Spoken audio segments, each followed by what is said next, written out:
All right, allow me to deviate a bit, Mr. Governor. I'll come back to Nasarawa State, but let's talk about politics. In January, you were very sure Malam Nasir El-Rufai was not going to leave the APC to form a merger somewhere, despite how glaring it was that he was in talks with some members of the SDP.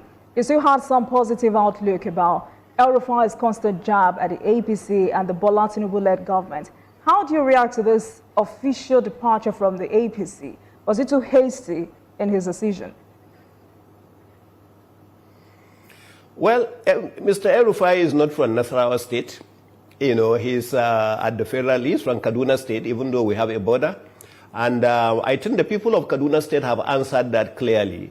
I have seen what the governor has said. I saw what the secretary of the party in the state has said. And I saw what the former Senator Sheikh Hussaini also has said.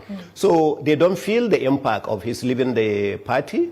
They believe it is completely insignificant, and they don't really pay much attention, and they strongly believe that the party may even become, you know, more popular in some areas, especially because, you know, when you are a governor, you end up having enemies and friends. So, and the people who spoke so far have shown that Governor El-Rufai actually acquired more enemies than friends, and most of those enemies will now turn around and be an asset to the party. So they are coming back to the party. I was looking at some of the interviews by Sheikh Hussaini, and that's what he said. So I will live by that, because I didn't really come to talk about El-Rufai. I came to talk about Nasarawa State. So I don't think, yeah. All right, but, I mean, one of the things he said was that the APC was not fair to him. Would you say that was right in its entirety? I don't think anybody leaving or joining the party will change much. To be honest with you, removing a sitting president like Asuwaju Bola Ahmed Tinubu will be an uphill task. You know, most of the states are doing better now. Most of the party has given him a thumbs high for the wonderful. We just finished our executive meetings. We just finished our caucus meetings, and he received tremendous support from the party and from all the governors so far that were there, and from all the stakeholders that were there. So to say somebody, you know, an ex-governor leaving the party, therefore, is somebody that will make somebody to lack sleep, I don't see it. You know, I think Malam Nasir El-Rufai has the right to do what he wants to do, and he did what he had to do. So for me, it's not an issue.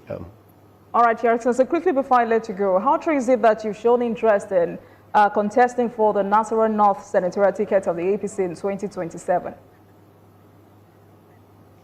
It's not an issue for me. I came in, you know, I'm a little bit different from some of these people. I'm not a traditional politician.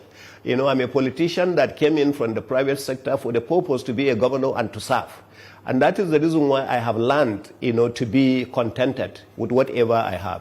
Anything whatsoever that I have, I thank God that I have. Anything that I try, I'm not able to have, I thank God that I'm not able, for not giving me that. Maybe that's the best thing for me. So for that reason, being a senator, being a chairman of local government, being that, they are not even on my list at the moment.